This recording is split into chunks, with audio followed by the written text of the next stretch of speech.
So without no further ado, and me saying a lot of things about people who are here and who are not, we're going to welcome another great poet that I've met, I think it was a year ago when I first saw him. And he's a very humble poet. Like, I respect him so much. He goes by the name of Nassifah. Can we please give Nassifah a huge round of applause?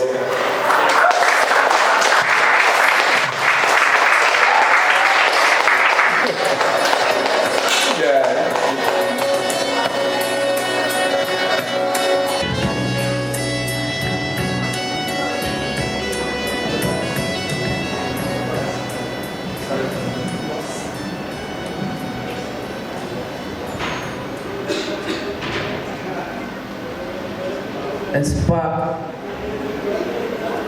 that left the night fire, burning the dark where it stands, a window to the other side. Rapidly as it shone, disappearing into sameness, traceless, a morning vestige, remembered for its commitment and conviction more than its glory.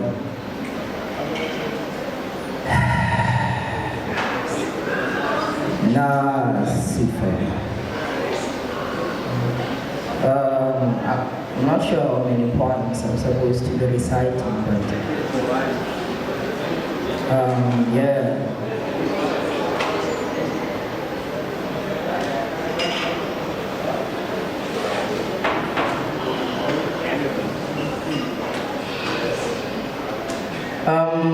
The first one is titled Woman,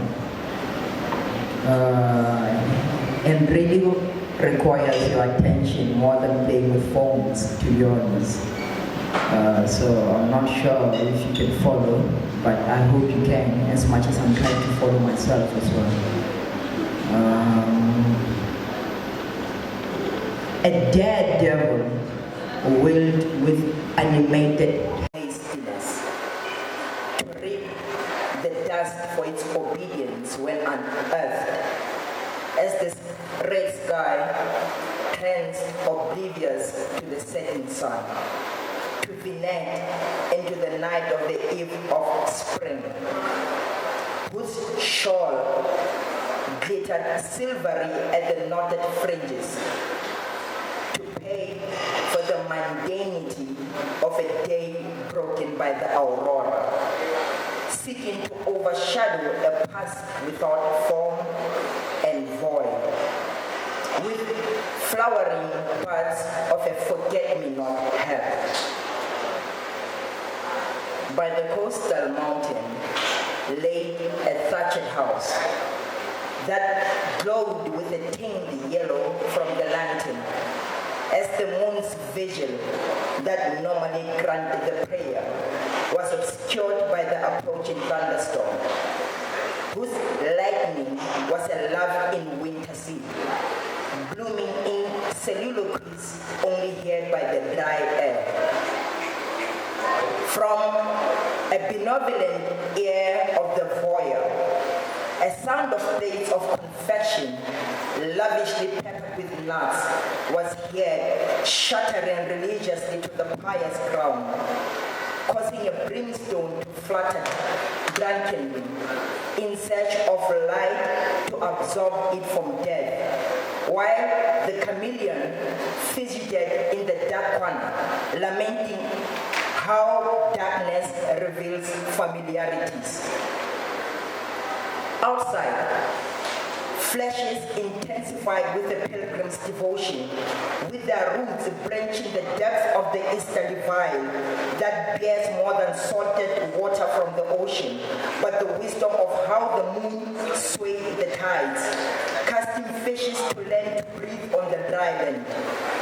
In those flesh strides, a face in ebony key was exposed, humming a dish to winter while sucking bent fingers, hoping to see the indifferent face of the water, of godly glimmers and a spark of pure innocence that elegantly humors her eyes with somersaults of multiple universes converging to a ripple of a raindrop, seeking to spot its spot amidst the drifting sea.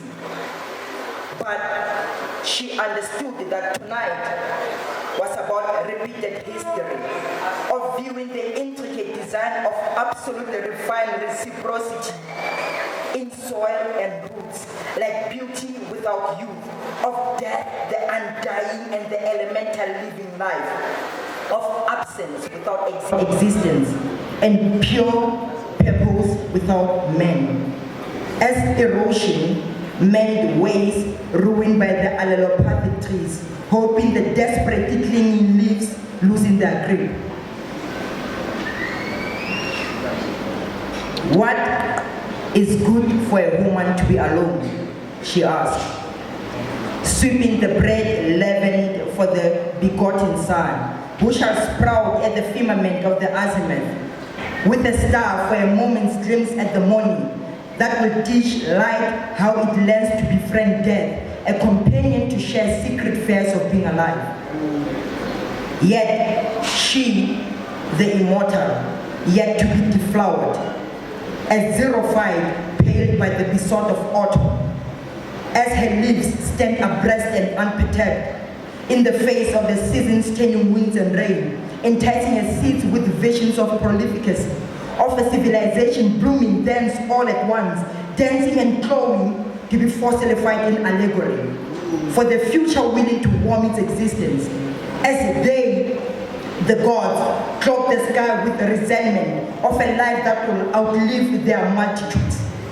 Yet she, the immortal, yet to be deflowered, tomorrow she will cook the lyre flowers from her garden of untented hopes, for another shepherd brought forth by a storm that uprooted his agape for all that nurtures, to float in desire like a dandelion seed, sailing in the waves, sailing in the sun's waves, light years forgotten, floating higher and higher and higher, escaping for a moment the will of the cloth to sacrifice the moisture for its growth, until it re-emerges a butterfly oblivious to the instincts of a moth. She will scrub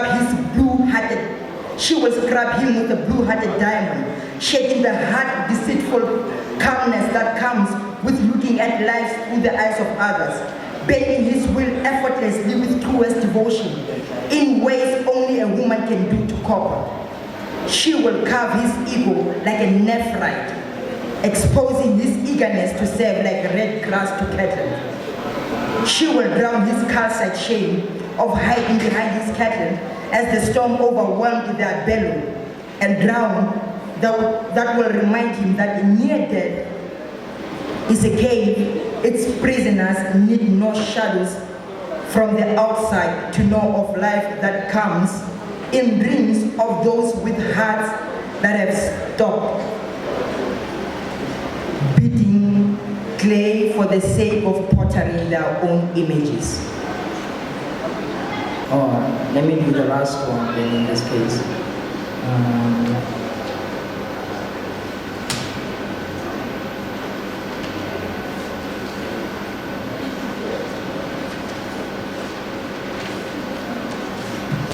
I'm sorry about this. I forget my points. I write them and just throw them away most of the time. So this one is incomplete because I can't find the other page. So,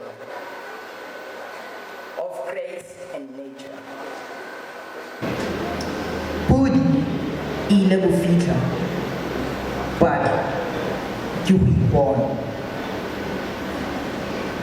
Budi ile bufika, but you were born.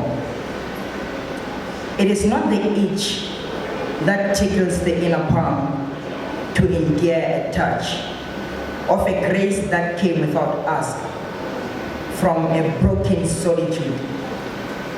Nor is it the promise of incantations from a twitching eye that runs amok in a parhelic circle of visions of beats and lightning beds, but the call from the drummed heights to evoke the world ossified along with your fontanelle. This is the pilgrim to germinate that seed, planted beyond its depth to the pomposity of gathering rain clouds above, with the wind about the clay soil, so giddy with innocence and giggles, whispering tales of the toil and the bed, so prepared a broken chastity would transcend nature into natural. For the loculus purity is the endosperm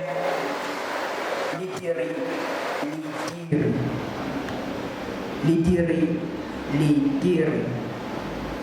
Like a friar full of grace of self-sacrifice, tend to beg for the day's close, and manna testify his exodus. The seed shall lay there in its mendicancy, waiting to imbibe the alter ego, a sage burning with prayer.